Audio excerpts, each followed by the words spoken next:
Can I paint your bikes for tips? The garage went dead silent for exactly 2 seconds, and then 90 grown men started laughing. She didn't flinch, didn't step back, just stood there in the middle of all that noise, 18 years old, a worn backpack on her shoulders, and a box of paintbrushes tucked under her arm, waiting for them to finish. When they finally did, she opened her sketchbook and set it on the table. The laughter stopped so fast it was like someone cut a wire. Because what they saw in that book didn't look like a teenager's hobby. It looked like a ghost had come home. If this story moves you, subscribe to the channel. Drop a comment telling me what city you are watching from. I want to see how far this story travels. Now let's go back to the beginning. The summer heat in rural Arizona doesn't ask permission. It sits on your chest from the moment you step outside, heavy and absolute, the kind of heat that makes everything feel like it costs more than it should. Emma Parker had been riding Greyhound buses for 11 hours when the driver dropped her at the junction. No one was there to meet her. She hadn't told anyone she was coming. That was the point. She was 18 years old, 5'4", and weighed maybe 120 pounds if you counted the backpack. She had her mother's cheekbones and her father's eyes, dark brown, quiet, the kind that saw more than they let on. She'd heard that description her whole life from people who'd known Daniel Parker, and she'd spent most of those years trying to decide whether it was a compliment or a warning. The road from the junction to the clubhouse was 3 miles of cracked asphalt and scrub brush. She walked all of it. She heard the clubhouse before she saw it. The deep rolling growl of motorcycle engines warming up the crack of metal on metal from the garage bays, voices carrying across open ground with the particular confidence of men who had never had a reason to lower them. She'd heard that sound in her sleep for years, in the half-memories that weren't quite memories, more like impressions left over from being 5 years old and sitting on her father's shoulders while the world rumbled around her. She stopped at the edge of the lot and looked at the building. It was larger than she'd imagined, the kind of structure that had grown over decades, edition by edition, every era leaving its own marks. American flags. A mural on the east wall, faded now, but still recognizable, a skull with wings painted in the style she knew better than any other. She stood still for a long moment looking at that mural. Then she pushed open the gate and walked in. There were 93 people on the lot that Saturday. She would learn that number later. It was a regional gathering, chapters from 4 states coming together for the annual memorial ride that would leave the following morning. Some of them had been riding together for 30 years. Some were newer, in their 40s or 50s, men and women who had come up in the organization long after the stories she was chasing had already become legend. Nobody noticed her right away. She was careful about that. She moved through the edge of the crowd, reading the space, watching who talked to whom and who deferred to whom and where the real weight of the room settled. Her mother had called this habit unsettling in a girl. Emma had always thought of it as practical. She found the chapter president near the main garage bay. Jack Sullivan Hammer, to everyone on the lot, was 58 years old and built like a man who had spent 5 decades doing physical work and not apologizing for it. His hair was silver gray, cropped close. His arms were covered from wrist to shoulder in ink, decades of artwork layered over each other, and his face had the particular stillness of someone who had learned long ago that most situations didn't require a reaction until you'd finished deciding what you thought about them. He was examining a fuel tank with 2 other men when Emma walked up. "Excuse me," she said. All 3 men turned. Hammer looked at her the way experienced people look at unexpected things, not dismissive, not welcoming, just neutral, gathering information. "You looking for someone?" he asked. "I'm looking for work," Emma said. "I paint motorcycles. I was wondering if anyone here needed custom work done." She paused. "I work for tips." The 2 men on either side of Hammer exchanged a glance. One of them, a thick-shouldered man in his 40s named Deke, started smiling. "Sweetheart," Deke said, "half the people in this lot have been painting bikes since before you were born." "I know," Emma said. "I'm not trying to compete with them. I'm asking if there's work." Hammer still hadn't changed his expression. "What kind of work?" "Any kind. Tanks, fenders, helmets. I can do portraits, landscapes, symbolic work." She shifted the backpack on her shoulder. "I can also do restoration.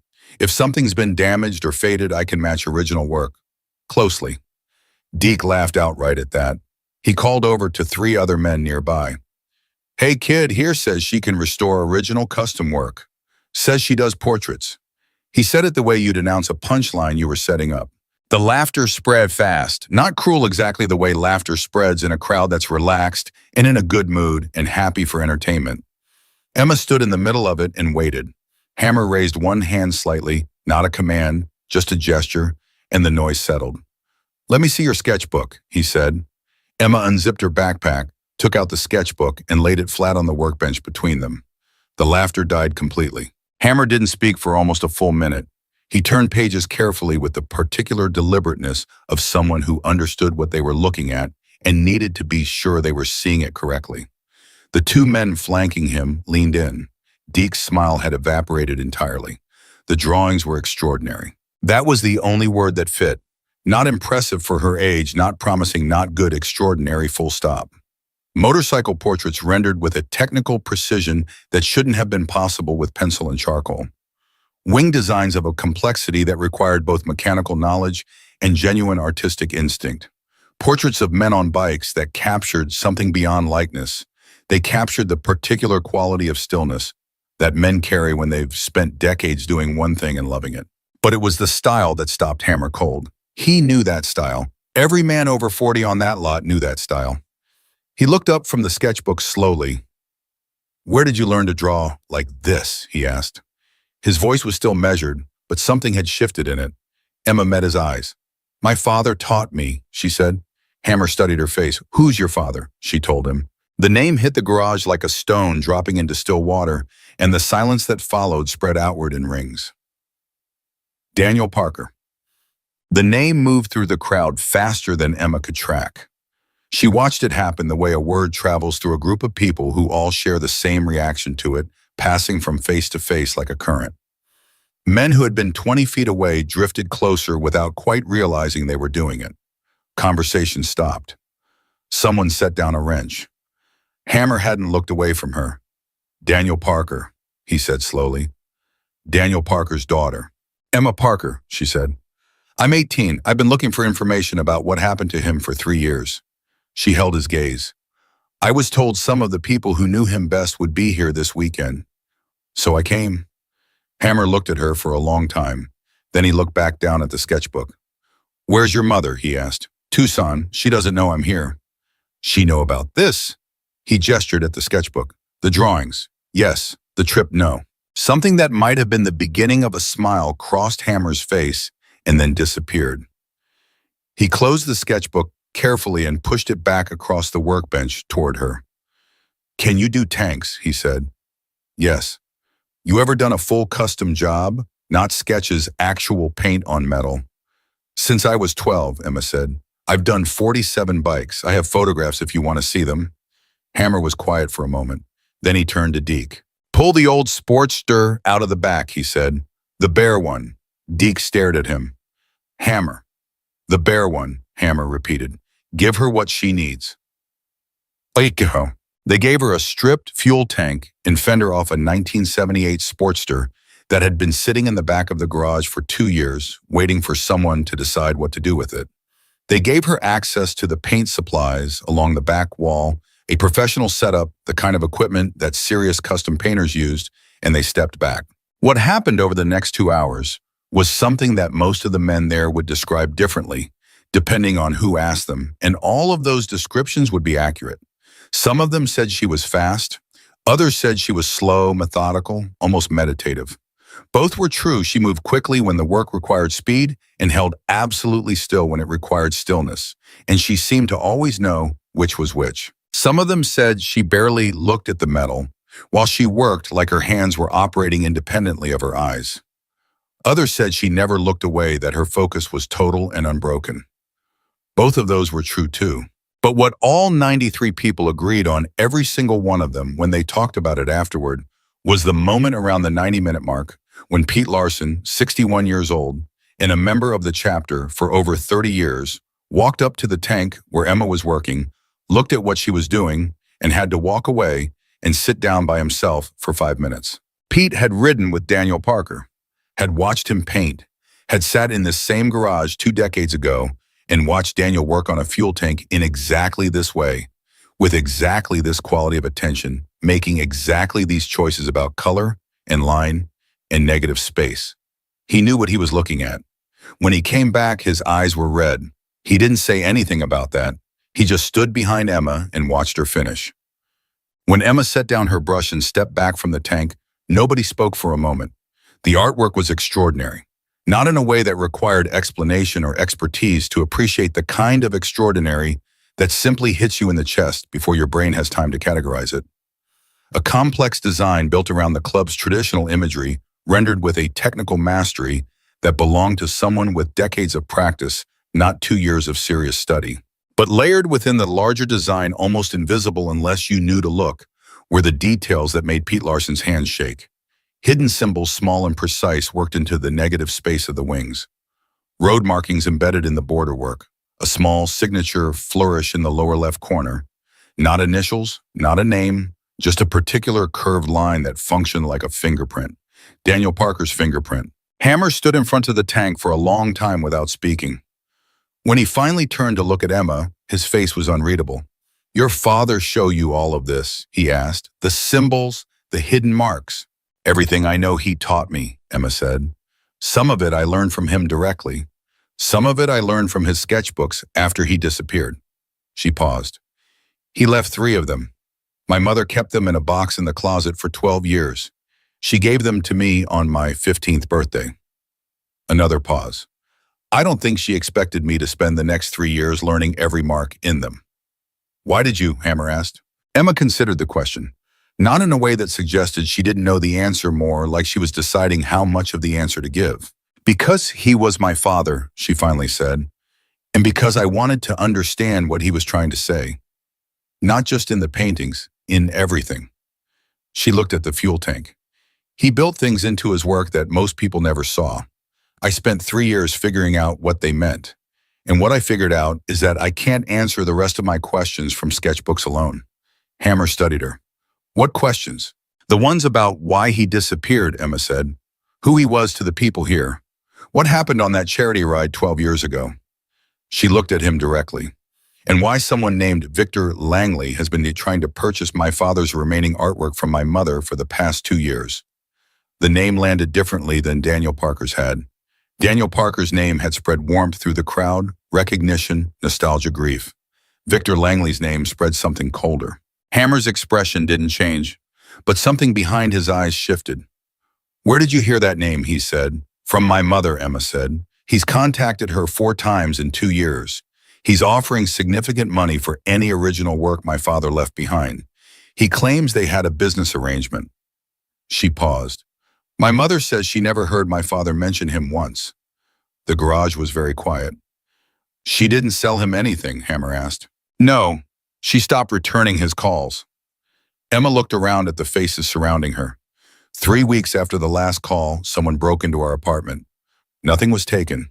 The only things disturbed were my father's boxes. Hammer turned to look at Pete Larson. Pete's jaw was set hard. "She's staying here this weekend," Hammer said. It wasn't a question. "That was my hope," Emma said. "We'll find you a room."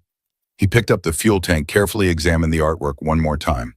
"And tomorrow morning before the ride, you're going to sit down with me and Pete and some other people, and you're going to tell us everything you know about Victor Langley." He set the tank down. "And we're going to tell you everything we remember about your father." Emma exhaled slowly. "Okay," she said. "One more thing," Hammer said. "What?" He looked at her steadily. "Your father was one of the most important people this chapter ever had. Not because of the paintings, though God knows those were something. Because of who he was." He paused. "Whatever you came here looking for, you're going to find it. But you're also going to find things you weren't expecting. You understand me?" Emma Parker, standing in a garage full of 93 people, who all somehow knew her face before they knew her name, thought about 11 hours on a Greyhound bus, and 3 years of sketchbooks, in a box in her mother's closet, and a phone that had rung 4 times with a voice her mother refused to trust. "I understand," she said. She didn't. Not yet, but she was about to. That evening, long after the test painting was done and the crowd had dispersed to the bonfire, and the tables of food, and the long, slow conversations that happened when people who'd ridden together for decades hadn't seen each other in months, long after all of that, Emma sat alone in the small room they'd given her and opened her father's 3rd sketchbook to the last page. She'd looked at this page hundreds of times. It was different from every other page in the three book. Not a drawing, not a design study, not a technical reference. Just words written in her father's cramped, leaning hand and a date. The date was 3 days before he disappeared. She had memorized the words long ago, but she read them again now in the quiet of a room in a building her father had known, surrounded by people who had known him. What you build in secret will speak louder than anything you say out loud. The work is the truth. Protect the work. She closed the sketchbook. Outside, someone started an engine and the deep note of it rolled through the walls and into her chest. And for the first time in 12 years, Emma Parker felt something that might have been the beginning of an answer. Pete Larson showed up at Emma's door at 6 in the morning with 2 cups of coffee and the expression of a man who hadn't slept. She hadn't either. She took the coffee without a word and stepped aside to let him in. He sat down on the only chair in the room. She sat on the edge of the bed. For a moment, neither of them said anything, and the silence between them was the particular kind that exists between people who are both carrying the same weight from different ends. "I knew your father for 19 years, Pete finally said. Rode with him for 14 of those. Watched him paint for all of them." He wrapped both hands around his cup. "When you were working on that tank yesterday, I had to walk away. You know why?" "Because it looked like his work," Emma said. "Because it was his work," Pete said. "Not similar, not influenced. The exact same hand, the same decisions, the same instincts." He shook his head slowly. "I've been doing this a long time. I know what imitation looks like." That wasn't imitation. Emma looked down at her coffee. "He used to let me sit beside him when I was little. I don't remember most of it clearly. I was 3, 4 years old. But I remember the smell of the paint and the sound of the brushes and watching his hands move." She paused. "My mother used to say I absorbed things I didn't even know I was absorbing." "She's right," Pete said. "That's exactly what happened." He was quiet for a moment. "What did she tell you about why he disappeared?" "That he went on a charity ride and didn't come back. That the police investigated for 6 months, found nothing. That the chapter looked for him for years." Emma lifted her eyes. "And that she never believed the official version of what happened." Pete's jaw tightened. "Neither did we." The morning meeting Hammer had promised happened in the back office, a room with a long table, too many chairs and walls covered in photographs and maps and the accumulated paperwork of an organization that had been running for decades. 7 people gathered. Emma was the youngest by at least 25 years. Hammer sat at the head of the table. Pete sat to his left. To his right was a woman named Rosa, mid-50s, with sharp eyes and the efficient movements of someone who ran things. She was the chapter's financial officer and had been since before Daniel Parker disappeared. Beside her were 3 senior members whose names Emma recorded carefully: Carl, Jimmy, Bev. And at the far end, saying nothing, just watching, was a man introduced only as Dutch, who had apparently been present at every significant event in the chapter's history for the past 35 years and remembered all of them. "Tell us about Langley," Hammer said. "Everything." Emma laid it out clearly, the way she'd organized it in her head over 3 years. Victor Langley, 62 years old, based in Phoenix. Construction and real estate money mostly, but with fingers in several other industries, including event promotion and charitable fundraising. A public profile built around philanthropy, hospital wings, scholarship funds, community programs. The kind of man who got his photograph taken at galas and had his name on buildings. The first contact with her mother had come 2 years ago, a letter on professional stationery offering to purchase any original artwork created by Daniel Parker. The offer was generous, more than generous actually, the kind of number that signaled the buyer wanted something specific and wanted it quietly. Her mother had ignored it. The second and third contacts were phone calls. Polite, persistent, escalating, slightly in urgency each time. Still professional, still offering money, still claiming a prior business arrangement with Daniel that entitled Langley to first consideration on any remaining work. "What business arrangement?" Rosa asked sharply. "He never specified," Emma said. "My mother asked directly on the second call. He said it was a private matter that he'd prefer to discuss in person." She paused. She declined. After the fourth contact, she stopped answering calls from numbers she didn't recognize. "And then someone broke into your apartment," Hammer said. 3 weeks after the last call, late on a Tuesday. My mother was at work, I was at school. Whoever it was got in through the kitchen window, went through 3 specific areas: my father's storage boxes, the desk where my mother keeps paperwork, and my room. Emma's voice stayed steady, but her hands tightened around the coffee cup. They didn't take anything. No electronics, no cash, nothing obvious. Just went through those areas and left. They were looking for something, Rosa said. It wasn't a question. The paintings, Dutch said. It was the first word he'd spoken. Everyone at the table looked at him. He was looking at Emma. Your father's remaining original work. They wanted to know if you had it and where it was. That's what I think, Emma said. What I don't know is why those specific paintings would be worth that level of risk to someone like Langley. The table was quiet. Then Pete said, "Tell her about the charity ride." Hammer looked at Pete for a moment. Then he looked at Emma. "The ride Daniel disappeared from," he said. "It was organized to raise money for veterans' families. 3 days, 4 states, 22 riders. Daniel went with them as the chapter's representative." He stopped. "They raised a significant amount. I won't give you the exact number, but it was substantial corporate donations. Private donors, ticket sales for events along the route. The funds were supposed to go to 2 veterans support organizations." "Supposed to," Emma said. "They went somewhere, but there were questions afterward about how much actually reached the organizations." Hammer's voice was carefully controlled. "The discrepancy was significant enough that some of our people started asking hard questions. Daniel was one of them." He paused. "He disappeared 4 days after he told Pete he had found something he needed to document." Emma sat very still. "He said he needed to document it." "Those were his exact words," Pete said. "I've gone over that conversation in my head 10,000 times. He said, 'Pete, I found something and I need to document it the right way before I do anything else.' I asked him what that meant. He said, 'You know what it means. You know how I document things.'" The room understood what that meant. Emma understood what that meant. Her father documented things the way artists document things. Not in writing, not in files that could be deleted or taken. In paint, in work, hidden in plain sight within images that only someone who knew how to look would be able to read. "Nobody found anything afterward?" Emma asked. "In his studio, in his belongings?" "We went through everything," Rosa said. "His studio had been cleared out. Not robbed, cleared out professionally, carefully. His tools were still there, his reference materials, everything that was clearly his personal property. But the canvases, the finished and unfinished work, most of it was gone." She paused. "We assumed it had been taken by whoever was responsible.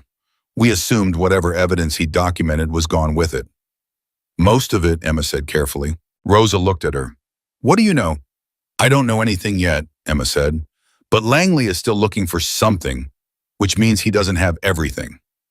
She looked around the table. "Which means whatever my father documented most carefully, the most important thing is still somewhere he hasn't found it." Carl, who had been silent until now, leaned forward. He was 65, the oldest person in the room, and he had the deliberate quality of someone who chose every word. "There's a storage unit," he said. "Old facility out on Route 9, about 12 miles from here. Daniel rented it for years, kept overflow work there, reference materials, things he wasn't currently using. When he disappeared, we paid the rent on it for 2 years, hoping he'd come back." He glanced at Hammer. "After 2 years, we let it go." "What happened to the contents?" Emma asked. "Facility should have auctioned them," Carl said. "But the owner at the time, old man named Briggs, knew. Now Daniel knew to us. He locked the unit and left it. Wouldn't let anyone touch it." A pause. "Briggs died 4 years ago. His daughter inherited the property. She called us last year asking if we wanted to clear the unit out." Carl looked at Emma steadily. "We hadn't gotten around to it." The room was very still. "Take me there today," Emma said. Hammer looked at her. "The ride leaves tomorrow morning." "After the ride," Emma said. "Oh boy. Or before, whenever you can, but I need to see that unit." Hammer nodded once. "After the ride."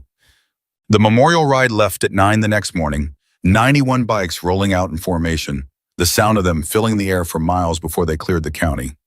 Emma rode in the support vehicle with Rosa, who spent the first hour of the drive saying nothing, and the second hour asking questions that were really statements in disguise, the kind of probing that accomplished people use when they want to understand someone without appearing to interrogate them. Rosa had known Daniel Parker for 15 years. She talked about him the way people talk about Someone whose absence has left a shape in the room that nothing else has ever quite filled. Precise, specific without sentimentality, but underneath the precision, Emma could hear something that was very close to grief. He used to bring you here sometimes, Rosa said. When you were small, 3, 4 years old, your mother would drop you both off on Saturday mornings, and he'd spend the day working, and you'd sit under the work table drawing on whatever paper he gave you. She glanced sideways at Emma. You don't remember? Not clearly. I remember the feeling of it more than the specific moments. You drew a picture of a dog once and showed it to your father, and he told you the proportions were off in the hind legs, and you cried for about 30 seconds, and then you drew it again. Rosa's voice had something in it. He kept that second drawing. I saw it pinned above his workstation for months. Emma said nothing. She was looking out the window at the passing landscape, but her jaw was tight. He talked about you constantly, Rosa said.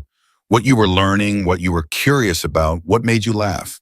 He used to say you were going to be a better artist than him because you had his eye, but your mother's patience was the thing he had always struggled with. She paused. When he disappeared, it wasn't just losing a brother. It was losing someone who was building something with his daughter. That made it worse. For all of us. Emma turned from the window. Did you believe he was dead?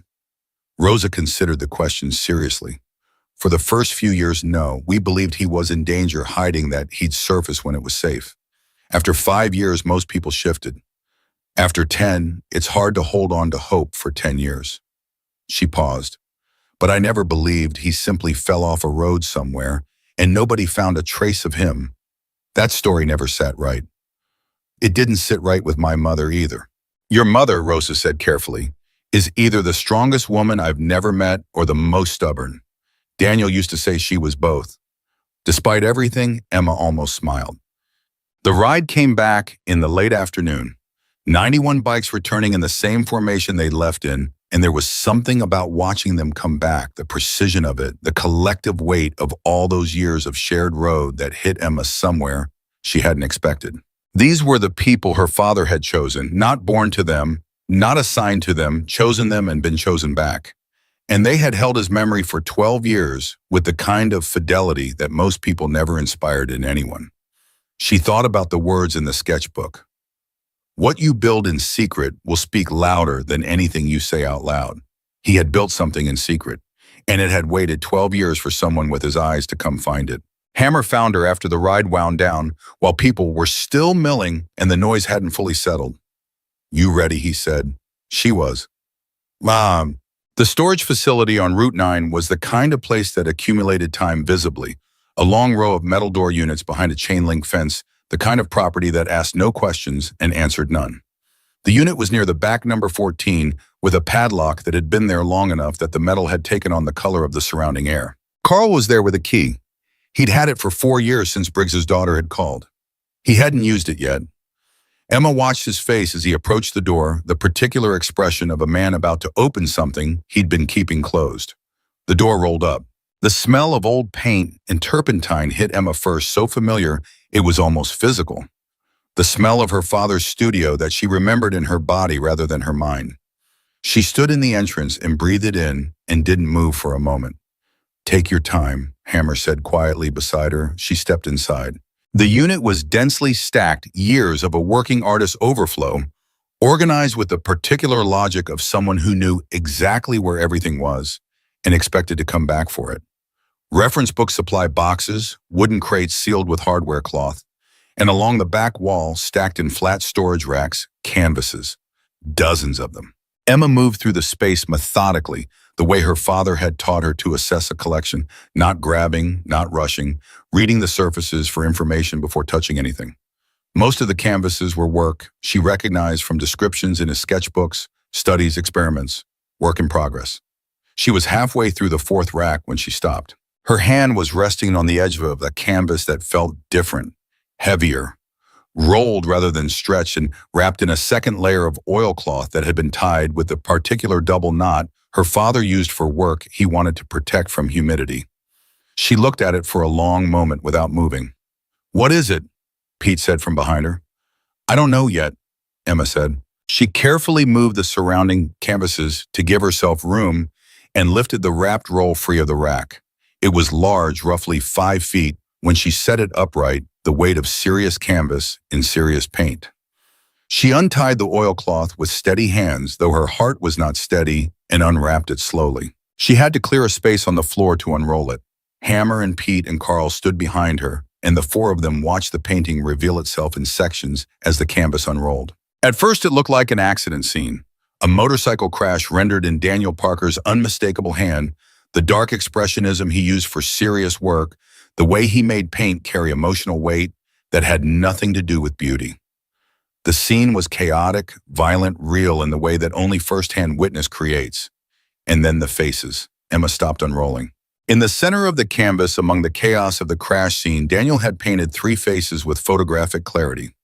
Not impressionistic, not abstracted portrait-level accuracy, the kind that could only come from someone who had seen those faces clearly and remembered them exactly. One of those faces Emma had never seen before.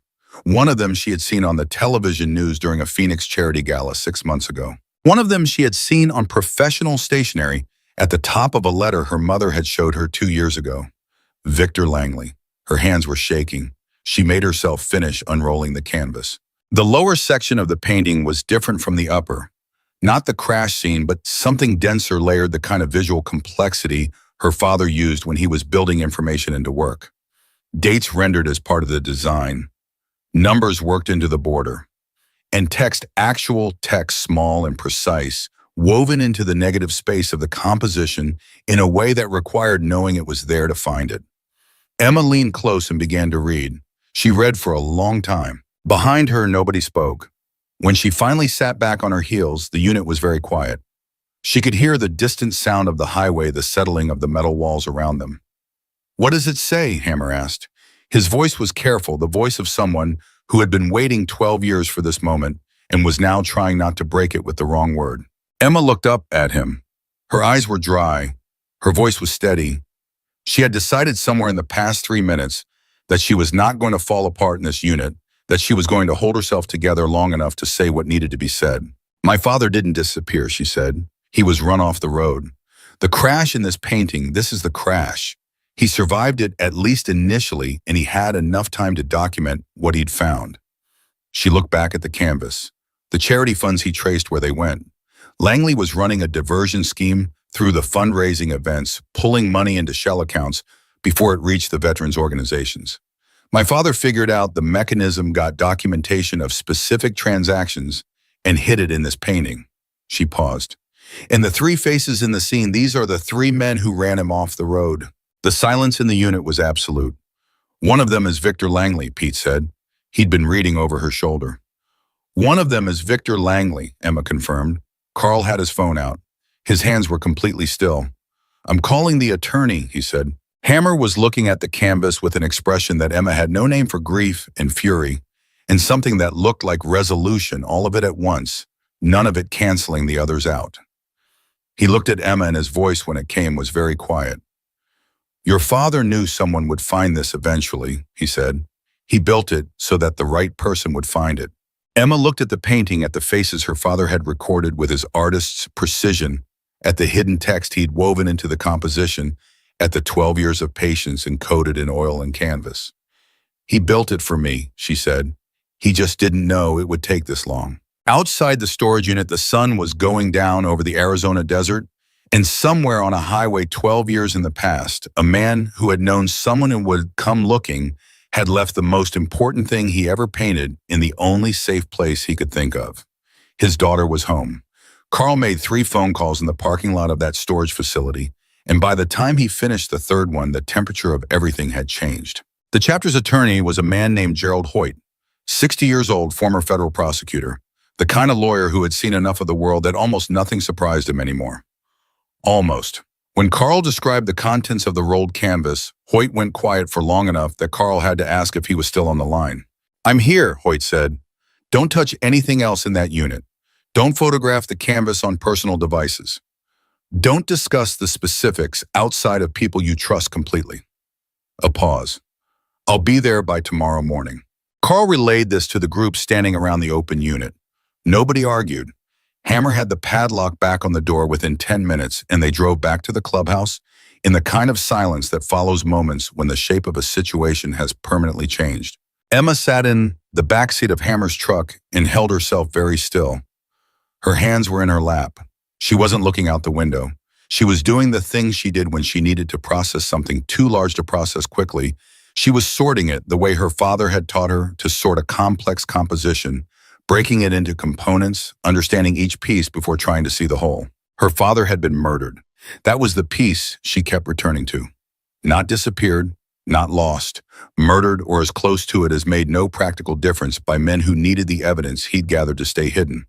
He had survived the crash long enough to reach the storage unit she was certain of, that now reading the timeline he'd encoded in the painting, and he had left everything behind in the most durable form he knew. And then he had not survived whatever came after. She didn't cry. She had done her crying in private in stages over 3 years of slowly understanding what the sketchbooks were telling her.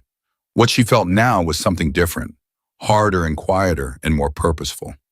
When they got back to the clubhouse, Hammer sat down next to her at the long table in the main room and said, "Are you all right?" "I need to call my mother," Emma said. He nodded and gave her space. She walked outside and dined, and her mother picked up on the second ring, the particular quick pickup that meant she'd been waiting. "Mom," Emma said. "Emma!" Her mother's voice was tight. "Where are you? You told me you were going to a friend's. I called Sarah, and you weren't." "I'm at the chapter in Arizona," Emma said. "I'm safe. I'm with people who knew Dad." Silence. "Mom." "I'm here," her mother said. The tightness in her voice had shifted into something more complex. "Tell me," Emma told her. Not everything, not the details that Hoyt had said to keep close, but the shape of it. The storage unit, the painting, what the painting documented, what the painting proved. Her mother listened without interrupting. When Emma finished, there was a long pause. "He knew," her mother finally said. Her voice was very quiet.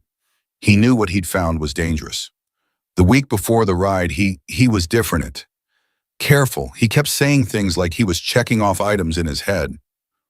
Her voice broke slightly on the last word and then steadied. "He told me once I think I always knew what he meant and refused to think about it directly. He said that some things had to be said the right way to last long enough. I didn't know what he meant." "He meant the paintings," Emma said. "Yes," a pause. "Emma, be careful. Langley has resources and he's been patient for 12 years.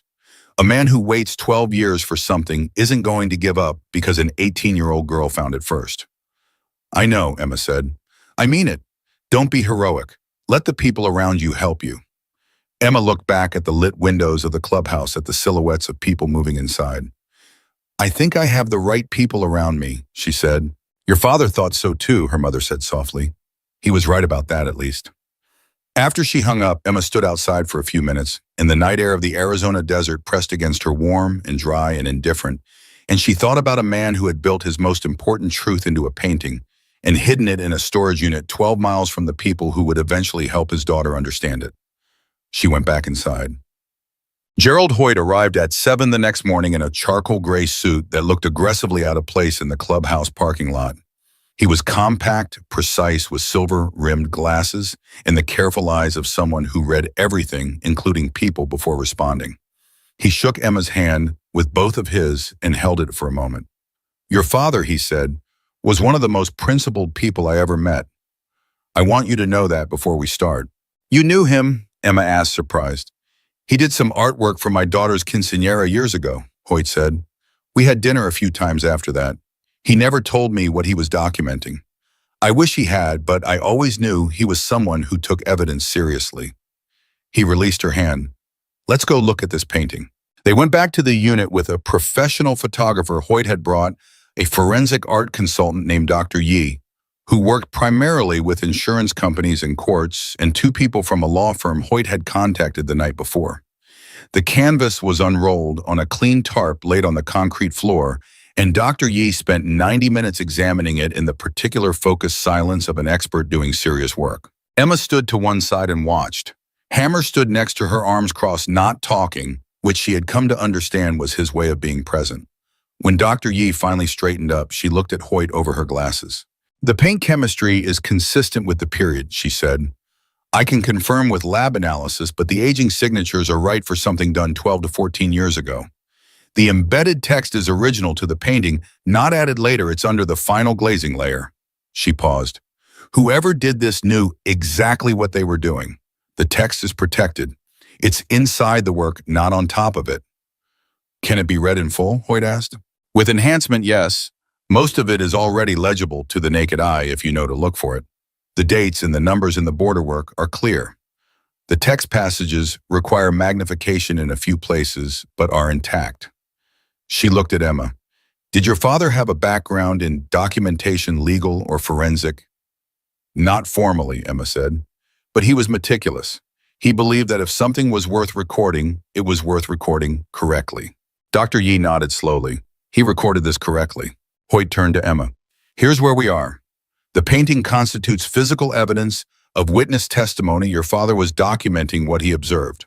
The financial data encoded in the work correlates with public records we can already pull, showing discrepancies in the charity fund distributions from that period.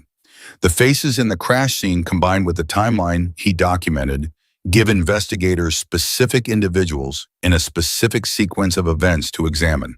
He paused. This is not nothing. This is significant. Is it enough? Emma asked. It's enough to reopen the investigation into your father's disappearance. It's enough to initiate an inquiry into Langley's financial activities from that period.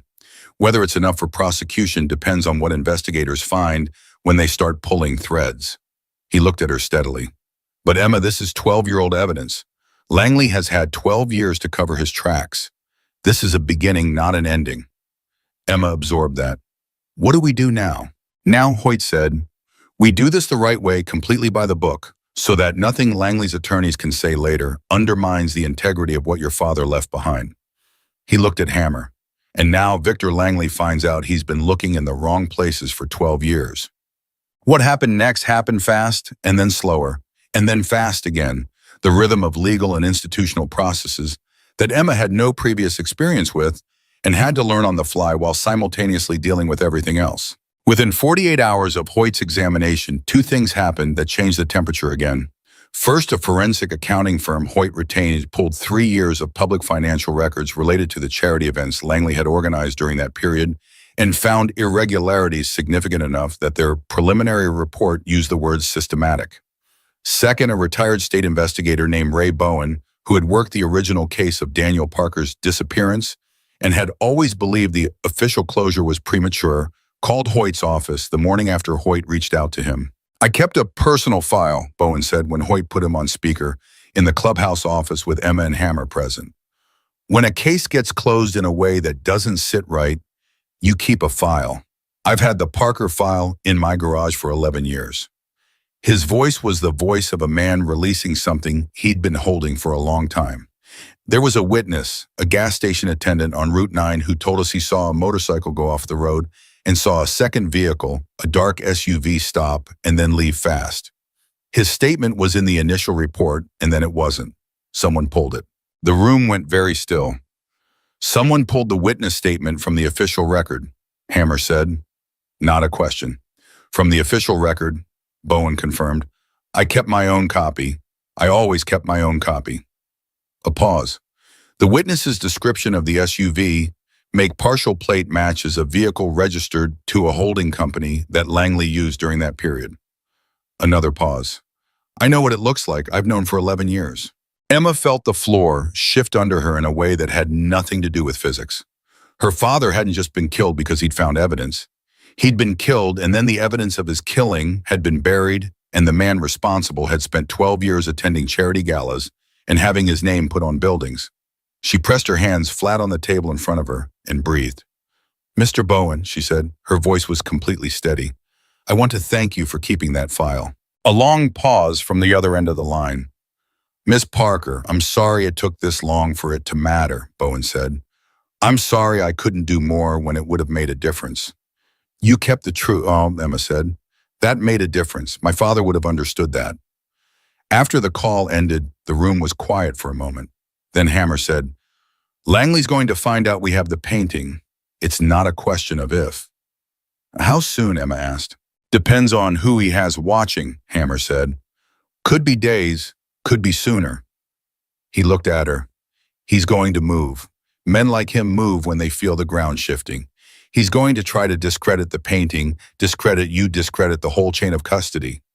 Let him try, Emma said. Emma, I mean it, she said. Let him try. My father built that painting to survive exactly that kind of attack. He built it to be authenticated. He built it to be read by someone who understood what they were looking at.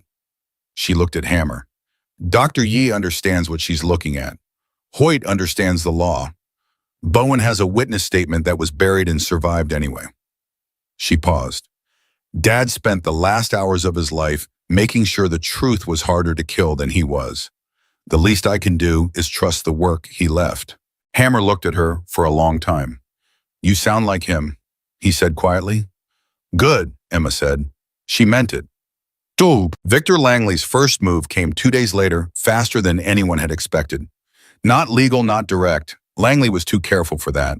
Instead, a reporter from a Phoenix entertainment blog published a short piece questioning whether the newly surfaced artwork attributed to the late Daniel Parker was genuine, citing sources close to the art community who doubted that a teenage girl with no formal credentials could have accurately identified and authenticated complex fine art. The piece was casual, dismissive, and precisely calibrated the kind of thing that wasn't worth responding to directly, but planted just enough doubt to be useful later. Emma read it on her phone sitting in the clubhouse kitchen. Rosa was across the table watching her. He's testing how you respond, Rosa said. I know, Emma said. She set the phone down. He wants me reactive. He wants me to make a public statement, get emotional, give him something to use. What are you going to do? Emma thought about it. Nothing, not yet. She looked at Rosa. What do you know about his public reputation? The charity work specifically. Rosa's eyes sharpened. Why? Because if we go into a courtroom with a 12-year-old painting and a reopened investigation, Langley's defense is going to be reputation, community standing, philanthropy. He's going to say my father was unstable, that the painting is the obsessive work of a troubled man, that any financial irregularities were bookkeeping errors that have long since been corrected. Emma paused. We need more than the painting. We need the pattern. How many charity events did he run? How many had questions about fund distribution afterward? How many times did the questions get buried? Rosa was quiet. Then she said, give me 24 hours. Take what you need, Emma said. Rosa was back in 18. What she'd found, working with 2 other chapter members and a contact at a nonprofit watchdog organization, was not a single incident. It was a methodology, the same structure repeated across 6 different charity events over 14 years. Each one with a different name, different beneficiaries, different public profile, but the same underlying mechanism. Money raised, money diverted, organizations receiving less than publicly announced discrepancies, resolved quietly or not resolved at all. The total amount was not a rounding error. It was a number that, written down and looked at directly, made everyone in the room go silent. The veterans' families from the ride where Daniel Parker disappeared had received less than 40% of what had been publicly announced. Emma looked at that number for a long time. She thought about her father on that charity ride, talking to veterans' families, watching the donations come in, understanding over the course of 3 days what was happening to money that men and women who had served their country were depending on. She thought about him deciding he couldn't look away from it, deciding he had to document it, deciding that the right way to document it was the way he knew best. She thought about him in that storage unit, injured, running out of time, rolling a canvas as carefully as he could, and wrapping it twice and tying it with the double knot he always used for work he needed to survive. She pressed her hands flat on the table. Hoyt, she said. I'll call him, Rosa said. Tell him we have the pattern, Emma said. Tell him it goes back 14 years and crosses state lines. She looked up.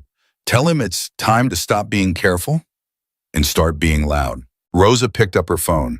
And in that moment, 12 years after a man had hidden the truth in the most durable place he could think of, his daughter started the process of making it impossible to hide. Langley's second move came 2 days after that, and this one wasn't casual. His attorneys filed a civil claim asserting that the artwork in the storage unit constituted property subject to a contractual agreement between Victor Langley Enterprises and Daniel Parker, dating to a commission arrangement 12 years prior. The filing claimed the painting was created as part of that arrangement, and therefore ownership reverted to Langley upon the artist's death. The claim was elegant. The kind of legal maneuver that was designed not necessarily to win, but to delay, to complicate, to give the impression of legitimate dispute where there was none. It was also, Emma recognized immediately, a mistake. He just put himself in court, Hoyt said when he called Emma with the news. She could hear something in his voice that sounded very much like satisfaction. He's claiming a business relationship with your father. He's going to have to document that relationship. He's going to have to provide evidence of this commission arrangement. A pause. And when he can't because it didn't exist, the question becomes why he's claiming one. He panicked, Hammer said. He was sitting across from Emma in the office. He heard about Bowen's witness statement and he panicked. Men like that panic quietly, Emma said. This isn't panic. This is him thinking he can still win on paper. She looked at Hoyt's number on her phone. He doesn't know what we have from Rosa. He doesn't know about the 14-year pattern. He thinks this is still about one painting. She called Hoyt back. Gerald, she said, when you respond to that filing, I want the 14-year financial pattern in the response. All 6 events, and all 6 discrepancies. Full documentation from the watchdog organization. She paused. I want it public record before he realizes how much we found. Hoyt was quiet for a moment. That's aggressive. My father was aggressive when he had to be, Emma said. He didn't run from what he found. He documented it. She paused. I'm his daughter. Another pause. I'll have the response filed by end of week, Hoyt said. After she hung up, Hammer looked at her across the table. His expression was the one she'd come to recognize, not quite a smile, but something in that direction. He thought you were going to be easy, Hammer said. He thought I was an 18-year-old girl with a sketchbook, Emma said. Same mistake they all made day one, Hammer said. Emma thought of the garage, the laughter, the 90 seconds of noise, before she'd opened the sketchbook and the room had gone quiet. Yes, she said. It is. Hoyt filed the response on a Thursday, and by Friday morning, Victor Langley's attorneys had gone quiet in a way that was louder than anything they'd said before. Emma knew what that silence meant. She'd watched enough of her mother's difficult situations resolve or not resolve to understand that when the other side stops talking publicly, they're talking privately at a very high volume. Langley was regrouping. He was reading the 14-year financial pattern that Hoyt had entered into public record, and he was understanding for the first time the full shape of what had been assembled against him. She was eating breakfast in the clubhouse kitchen when Hammer came in and set his phone on the table in front of her. He hired Marcus Webb, Hammer said. Emma looked at the name on the screen. Marcus Webb, senior partner at Webb Carver, in Associates Phoenix's most prominent civil litigation firm, the kind of attorney whose involvement in a case was itself a statement. His client list included 2 governors, a senator, and a Fortune 500 company that had successfully buried an environmental liability case that should have cost them hundreds of millions. He's not trying to settle, Emma said. No, Hammer said. He's going to war. She set down her coffee cup. Good. Hammer looked at her. Emma Webb is very good at what he does. His strategy is going to be destruction. Not of the painting, not of the evidence of you, of your credibility, your motives, your relationship to your father. He's going to make this about whether an 18-year-old girl with no formal training and an obvious emotional investment can be trusted as the source of a 12-year-old canvas that conveniently implicates a prominent community figure. He paused. He's going to be brutal. I know, Emma said. You've never been in a courtroom. My father never ran from what he found, Emma said. He documented it and trusted that the truth was harder to kill than the people trying to bury it. She looked at Hammer steadily. I'm not running. Hammer studied her for a long moment. Then he picked up his phone and made a call. Emma didn't know who he called first.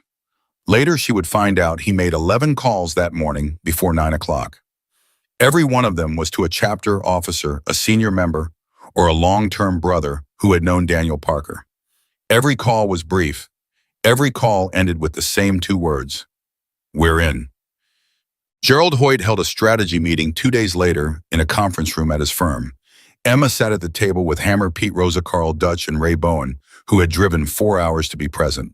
Also present were Dr. Yee, the forensic accounting firm's lead analyst, a quiet, methodical woman named Sandra Chu, who communicated exclusively in facts and had the effect of making every room she entered feel more serious, and two attorneys from the Veterans Advocacy Organization that had been one of the intended recipients of the diverted charity funds. That last edition had been Rose's idea, and it was the one that changed the character of everything.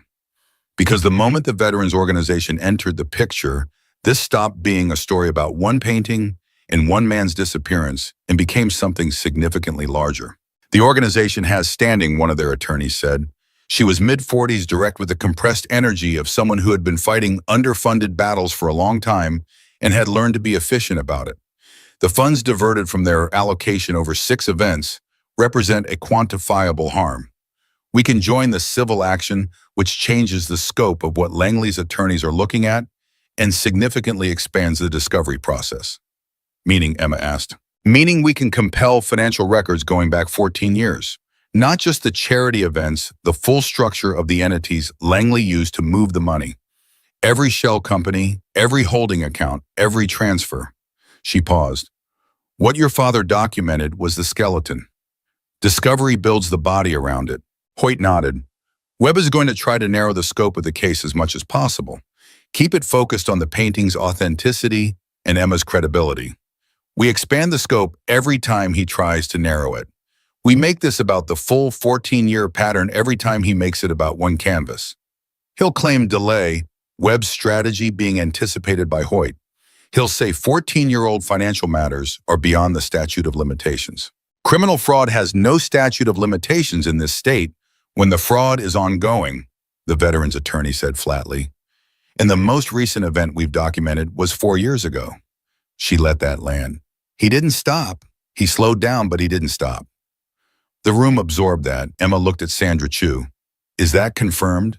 Confirmed and documented, Chu said.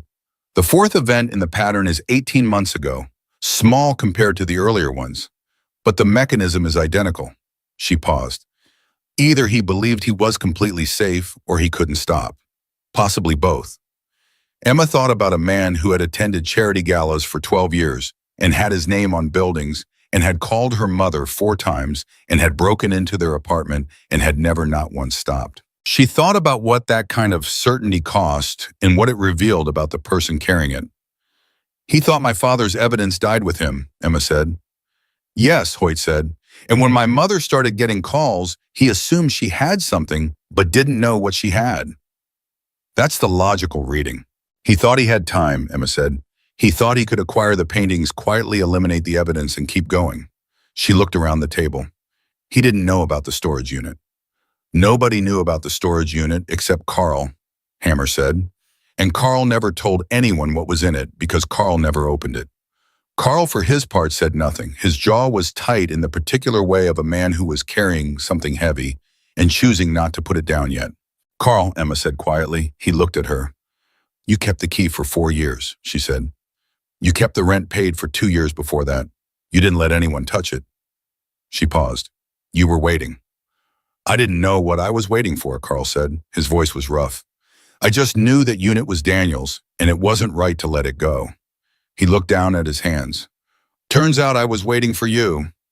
Nobody said anything for a moment. Then Hoyt cleared his throat gently and brought the meeting back to the work that needed doing, because that was what Gerald Hoyt did, and because the work was the only way through.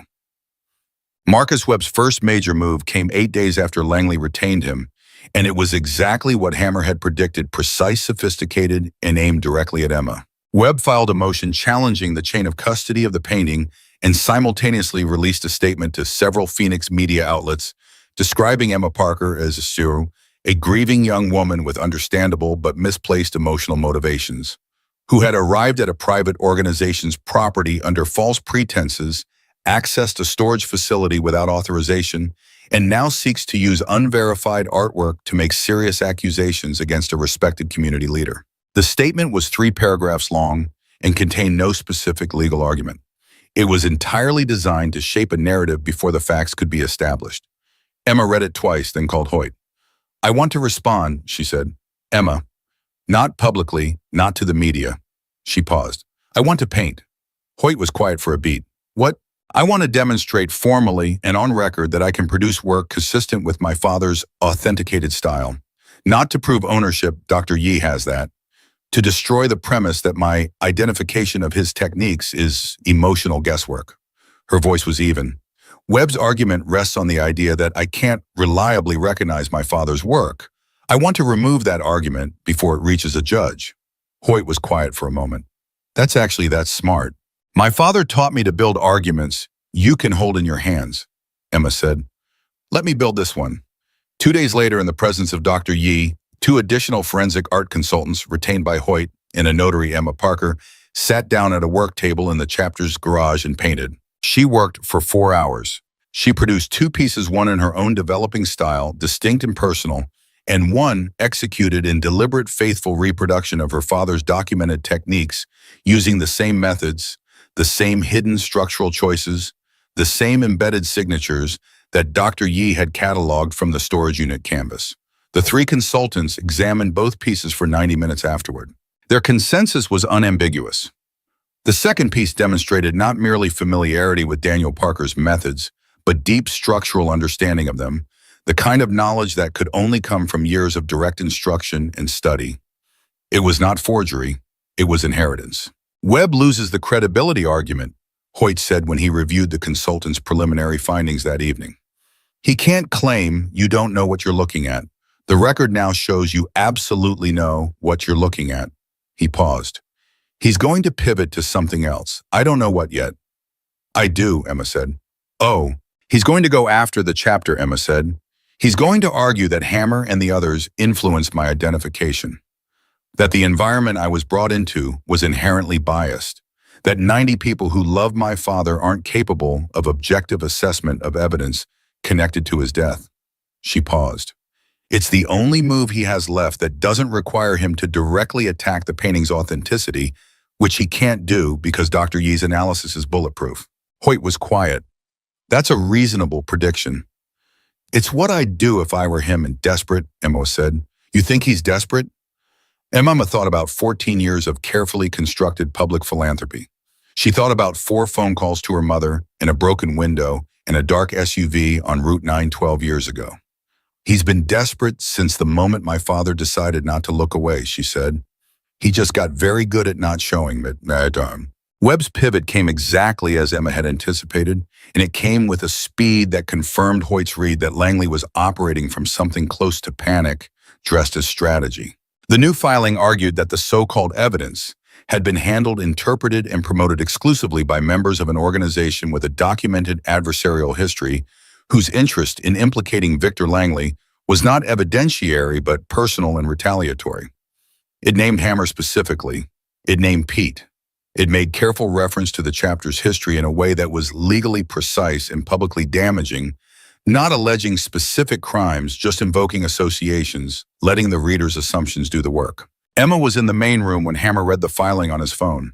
She watched his face. He read it without expression, the same way he'd read everything completely from beginning to end before deciding what he thought. When he finished, he set the phone down on the table and looked at her. He named you too, Hammer said. At the end, as someone who came to this property seeking the chapter's support for a personal grievance. I know, Emma said. She'd read it on Hoyt's forwarded copy 30 minutes earlier. He's trying to make us look like we manufactured this. He's trying to make the jury or the judge or the public, whoever's listening, see 90 bikers and an emotional teenager instead of witnesses and evidence, Emma said. He's betting that the picture in people's heads is louder than the facts. Hammer was quiet. He's wrong, Emma said, and I want to show him why. She looked around the room at the people who happened to be there. Pete, Rosa, Carl Dutch, Deke, and 6 or 7 others she'd come to know over the past weeks. People who had ridden together for decades, who had kept a storage unit locked out of loyalty, who had kept a key for 4 years because letting go didn't feel right. I want every person in this chapter who knew my father to be willing to testify, she said. Not about the painting, about him. Who he was, what he stood for, why they trusted him. I want the court to see that the people vouching for this evidence aren't a gang with a grudge, they're witnesses to a man's character. She paused. Webb wants the jury to see a stereotype. I want them to see the truth. That's asking a lot, Pete said carefully. Some of our people don't love courtrooms. I know, Emma said. I'm asking anyway. She looked at Hammer. He looked back at her for a long moment, the same steady assessment he'd given her in the garage on the first day when she'd been a skinny 18-year-old with a sketchbook and a question and nothing else. Then he said, "I'll talk to everyone." It took 4 days. Not because people were reluctant, that was what surprised Emma. It took 4 days because there were a lot of people and Hammer was thorough, and he wanted every single person who agreed to testify to understand exactly what they were agreeing to and exactly how Webb's attorneys would approach them. He wasn't asking for heroes. He was asking for witnesses who understood what witnessing cost. By the end of the 4th day, he had 47 yes answers. Not 90, not everyone, but 47 people who had known Daniel Parker in different ways and different capacities and were willing to stand in front of a court and say so. Emma heard the number and had to leave the room for a few minutes. When she came back, her eyes were dry, but Pete was watching her with the careful attention of someone who had been watching her for weeks and had started to understand her the way you understand people when you spend enough time paying attention. "He'd be proud of you," Pete said quietly. "I want you to know that." "I hope so," Emma said. "I know so," Pete said, "because what you're doing the way you're doing it, it's exactly what he would have done. He always said that the answer to a lie is never louder noise. It's cleaner truth." He paused. "You're building cleaner truth, every day, piece by piece. That's him. That's exactly him in you." Emma sat with that for a moment. "Pete," she said, "the Saturday mornings when he used to bring me here. When I was little. You were here for those, most of them," Pete said. "What was he like on those mornings specifically? Not the artist, not the chapter member." She paused. "The father." Pete looked at her for a long time. His eyes were soft in the way that old grief makes eyes soft when something finally gives it permission to surface. "He was the most present person I've ever seen with a child," Pete said slowly. "Some people are with their kids, and you can tell a part of them is somewhere else, not him. When you were there, everything else stopped. He'd be in the middle of a complex piece of work, and you'd wander over and touch something, and instead of getting frustrated, he'd just stop. Explain it, show you, watch your face while you tried to understand it." He paused. "He used to say watching you learn something was better than finishing the work." Emma's jaw was tight. "He used to say you were going to do something with it that he hadn't imagined yet," Pete said. "He didn't know what it was, but he was certain." She pressed her hands flat on the table in front of her, the same gesture she'd been making for weeks when things became too large to hold any other way. "He was right," she said quietly. "He just didn't know it was going to be this." Shyam. The preliminary hearing was scheduled for a Thursday morning 6 weeks after Emma had walked into the garage with a sketchbook and a box of paintbrushes. The night before, she sat at the work table in the garage alone, the same bench where she'd done the test painting, where 93 people had watched her hands move and gone quiet, and she painted. Not for evidence, not for the court, not for anyone who would ever see it. She painted her father's hands. From memory, from the impression of them she'd carried since she was 4 years old. Large, capable hands, paint-stained at the knuckles, holding a brush with the particular relaxed confidence of someone who had made peace with their instrument long ago. She worked for 3 hours. When she finished, she sat back and looked at what she'd made. It was the best thing she'd ever painted. Not technically, she'd done more technically demanding work, but in terms of what it carried, what it held, what it said about the person looking at it and the person being looked at, it was the best thing she'd ever made. She carefully set it aside to dry.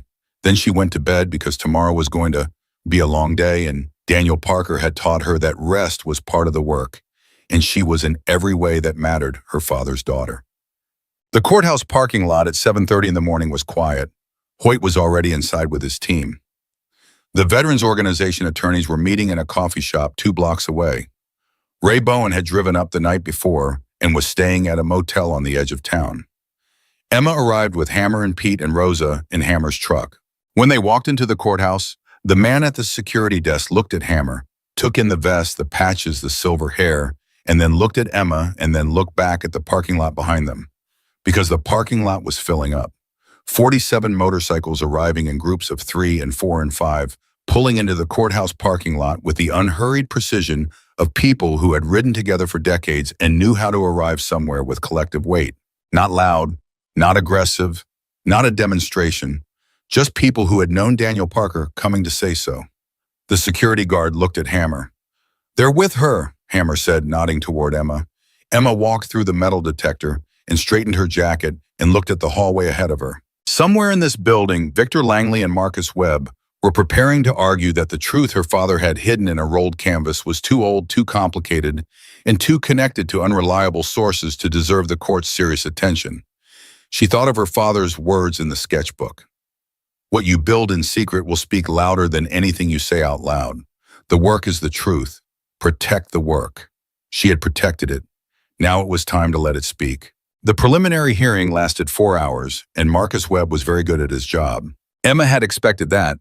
What she hadn't fully anticipated was the particular quality of his skill, the way he moved through the courtroom with the unhurried confidence of someone who had won so many times that losing had become theoretically possible but practically abstract.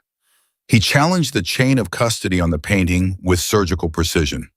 He questioned Dr. Yee's methodology with the kind of targeted technical knowledge that required serious preparation. He made the 14-year financial pattern sound like coincidence stacked on coincidence, each layer individually explainable, the whole thing explicable as the confirmation bias of people who had already decided what they wanted to find. He was professional, controlled, and completely effective at making complexity feel like doubt. Emma sat beside Hoyt and watched and kept her face still and her hands flat on the table in front of her, and did not look at Langley, who sat 15 feet away with the composed expression of a man who had survived difficult rooms before and expected to survive this one. When Webb finished his opening argument, Hoyt leaned close to Emma and said quietly, "He's good." "I know," Emma said. "Still want to do this?" She looked at him. "Did my father stop when it got hard?" Hoyt straightened up and began his response. What Hoyt did over the next 90 minutes was not dramatic. It was methodical, relentless, and airtight. He walked the judge through the forensic authentication timeline with Dr. Yee's analysis as the foundation, then built Sandra Chu's 14-year financial documentation on top of it, then placed Ray Bowen's recovered witness statement at the precise point in the timeline where it did the most damage, not as a dramatic reveal, but as a logical conclusion, the piece that completed a picture already 3/4 assembled. He did not raise his voice once. Webb objected 6 times. The judge sustained 2, overruled 4. When Hoyt sat down, the courtroom was quiet in a way that felt different from the quiet at the beginning. The judge, a woman in her 60s named Carolyn Marsh, who had the particular expression of someone who had been doing this work long enough to recognize the difference between a complicated case and a case someone was trying to make complicated, looked at her notes for a long moment before speaking. "I'm going to allow the civil claim to proceed," she said. "I'm also referring the financial documentation to the State Attorney General's office for review. That's not a determination of guilt. It's an acknowledgement that what's been presented today warrants serious examination by the appropriate authorities." She looked at Webb. "Counsel, your client's ownership claim will be heard on its merits. I'd suggest those merits be substantial." She adjourned the hearing. Webb was already on his phone before he cleared the courtroom door. Langley followed him without looking at anyone, not at Hoyt, not at Emma, not at the 47 people filling the benches behind the bar. He kept his eyes forward, and his pace steady, and his expression neutral, the face of a man performing composure. But Emma had her father's eyes, and what she saw in the half-second when Langley passed the defense table, and his gaze skipped involuntarily toward the canvas photographs in Hoyt's case files, what she saw was not composure. It was fear. She let out a slow breath and felt something release in her chest that had been coiled there for weeks. "That's not over," Hoyt said beside her. "I know," Emma said, "but it's different now."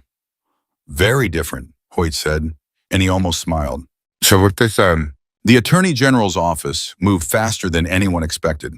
That was the first surprise. The second was why. Hoyt called Emma 3 days after the hearing with news she hadn't anticipated.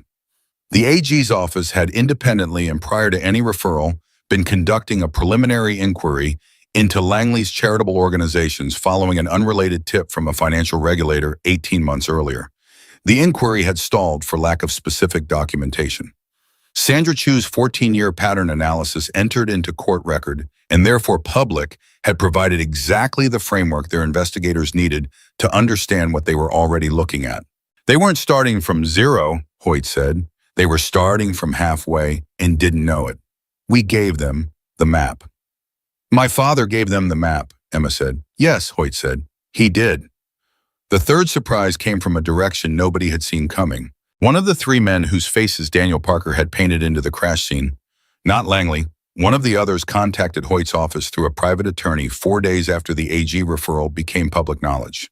He was 61 years old, had been living under a different name in New Mexico for 9 years, and had apparently been waiting for exactly this kind of moment with the particular exhausted readiness of someone who has been carrying a secret so long that the prospect of putting it down feels more like relief than surrender. He wanted to talk. Hoyt called Emma immediately. He's willing to provide a full statement.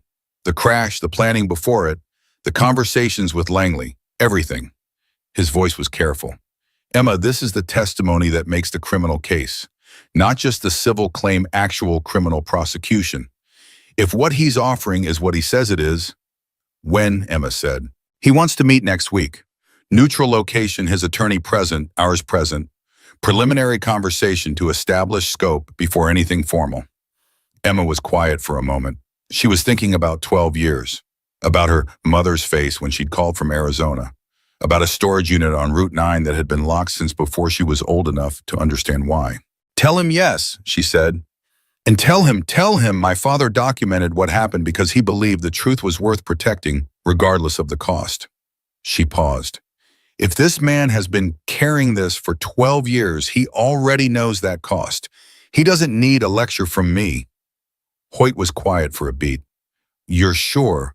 I'm sure, Emma said. The meeting happened on a Tuesday in a conference room in Flagstaff Neutral Ground, halfway between everything.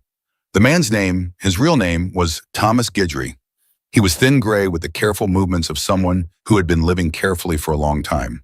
He sat across from Emma and looked at her and then looked away and then looked back, and when he spoke, his voice had the quality of something that had been compressed under pressure for so long that the release of it sounded almost physical. I've seen your father's painting, he said.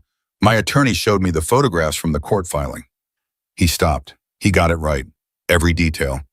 He had maybe 40 minutes in that storage unit before he couldn't anymore. His jaw worked. 40 minutes and he got every face right. He was always exact, Emma said. Guidry looked at his hands. I didn't want to be there. I want you to know that not because it changes anything, it doesn't. I know it doesn't, but because I've needed to say it to someone for 12 years. He looked up at her. I was in debt to Langley. Serious debt. He told me it was just to run the car, that it was just to make sure Parker didn't reach anyone before Langley could manage the situation. His voice broke slightly. He said managed. I believe that meant something different from what it meant. Emma said nothing. She kept her face still and her hands flat on the table. When I understood what had actually happened, it was too late to undo it, and I was too scared to confess it and too implicated to walk away.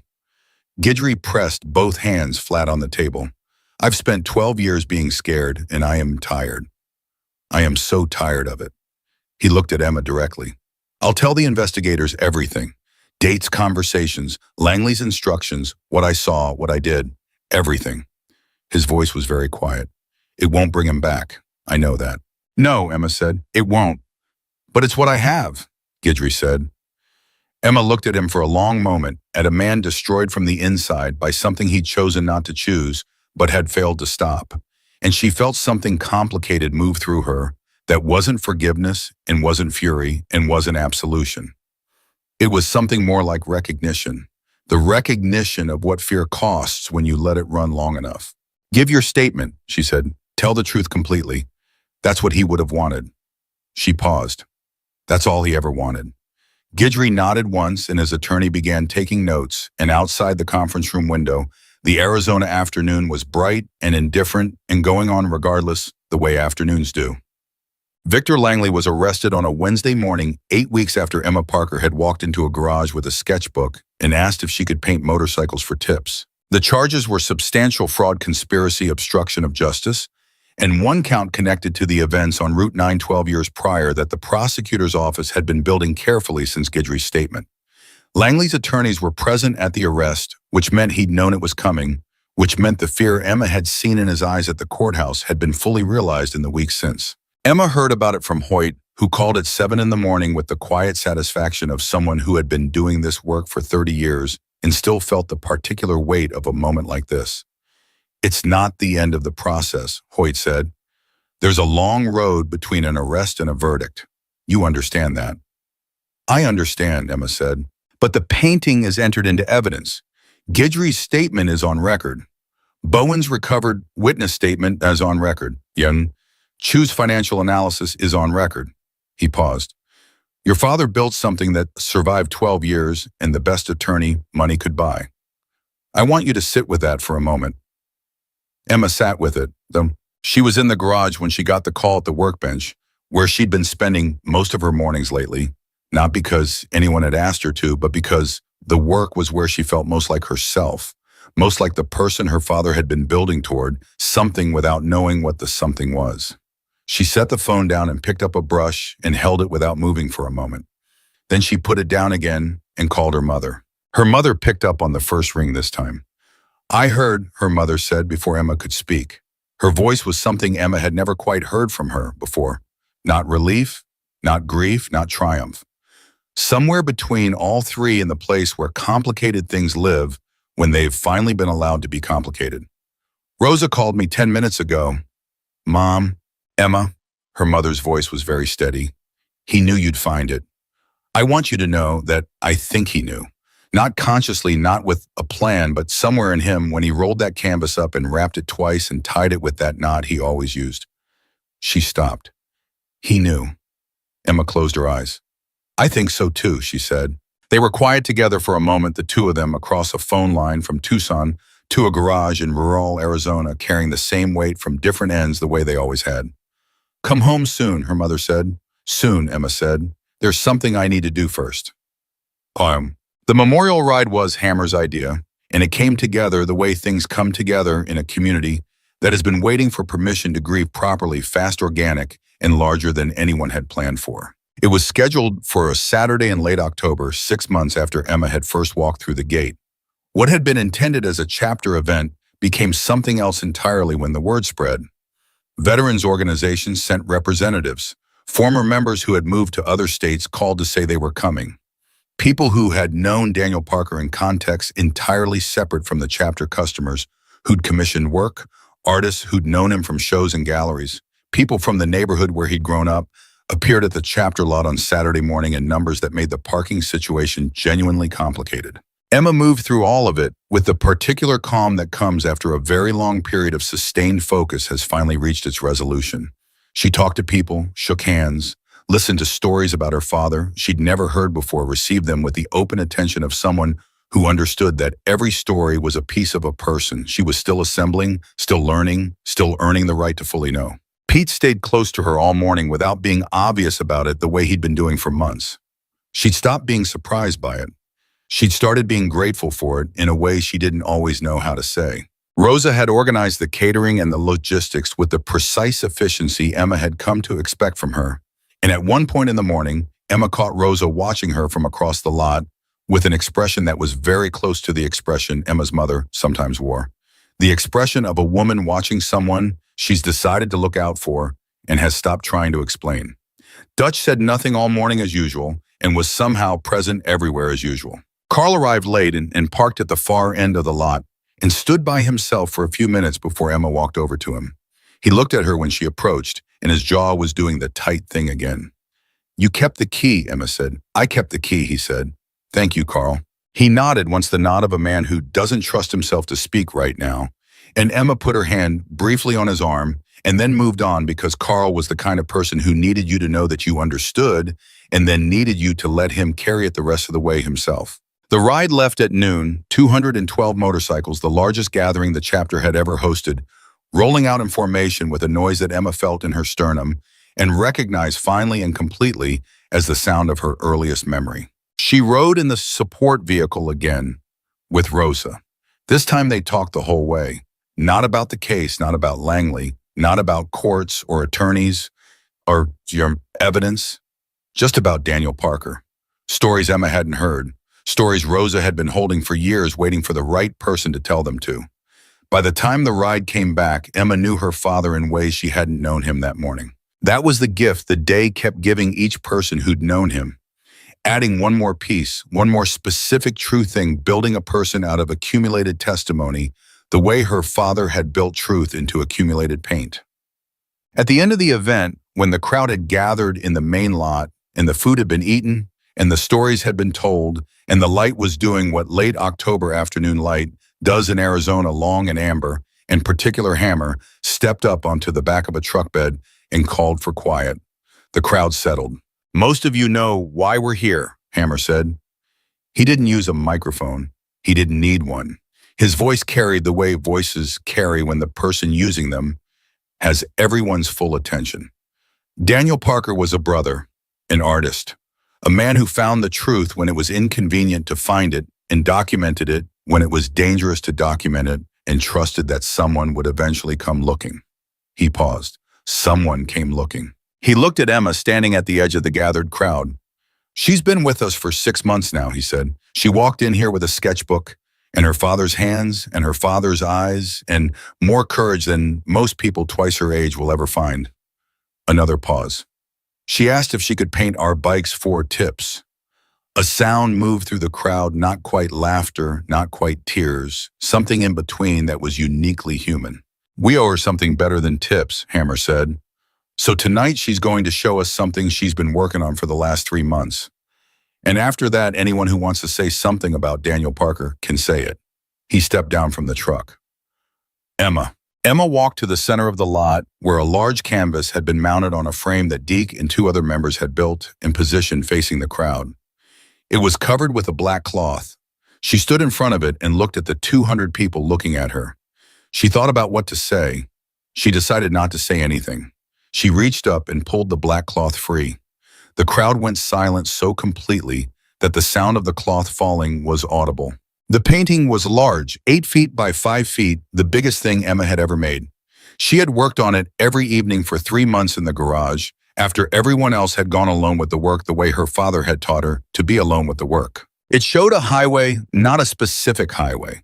The highway, the one that exists in the imagination of everyone who has ever understood that the road is not a metaphor, but a truth. And on that highway, rendered with every technique her father had taught her and everything she had learned since 90 riders moving forward together. At the front, slightly ahead of the rest, rode a man with large, capable hands and dark brown eyes, and the particular posture of someone who had made peace with the road he was on. Behind him, very small on a tiny bicycle with training wheels, a blonde girl in a yellow jacket pedaling hard to keep up. Halfway down the highway, further along, the same girl, older now, 17 or 18, riding something real riding beside him. And above all of them, painted in the clear, precise letter forms her father had taught her, 4 words. Family is the road. That was all. No period, no elaboration. Just the truth stated simply in the way that simple, true things withstand everything. Pete made a sound beside her that he immediately tried to contain and couldn't. Deke turned away and faced the other direction for a moment. Dutch, who never showed anything, pressed the back of his hand to his mouth and looked up at the sky. Hammer stood very still, looking at the painting, and Emma watched him find the man at the front of the highway and look at him for a long time, and whatever passed across Hammer's face in that moment was between him and Daniel Parker, and Emma had the grace to look away and let it be private. The crowd was quiet for a long time. Not the silence of people who don't know what to say. The silence of people who have been given something that requires a moment to receive properly. Then the first person started clapping. Then the second.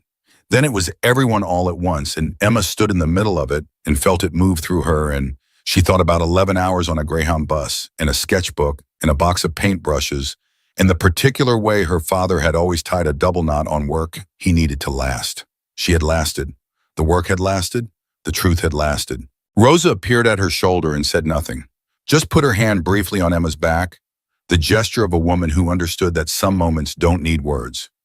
Pete came to stand on her other side. Carl materialized at the edge of her vision. Dutch was there, and Deke and Jimmy and Bev and all the rest of them assembled around her the way they had assembled around her father for 20 years, without announcement, without ceremony, simply because that was what they did for their own. Hammer walked over and stood in front of her. He looked at her the way he'd looked at her that first day in the garage over the sketchbook. Complete attention, complete assessment, the full weight of a person who took nothing lightly. You came here for answers, he said. I did, Emma said. Did you find them? Emma looked at the painting at the highway, at the riders, at her father at the front of all of it, and herself behind him and beside him, and the four words above them that said everything that needed to be said. I found more than answers, she said. I found what he was trying to tell me. What was that? Hammer said. Emma looked at him. At all of them. At the 200 people standing in the late October light in an Arizona lot. People who had kept a storage unit locked out of loyalty and a key in a drawer for 4 years, and a file in a garage for 11 years, and a memory alive for 12 people who had ridden beside her father and were now standing beside his daughter, because that was simply what you did for your own. Because the road didn't end at the last person who walked it, because what you built in love and honesty lasted longer than the people trying to bury it. He was trying to tell me, Emma said quietly, that he never really left. Nobody spoke. The amber light held everything still for one long moment, the painting, the crowd, the late afternoon, the 12 years of absence that had become in 6 months, and through the work of many hands, something closer to presence than anyone had expected to find. And in that moment, 200 people who had known Daniel Parker or learned to know him through his daughter understood something true and complete and final. He had painted the truth into everything he touched, and the truth given enough time and the right pair of hands always finds its way home.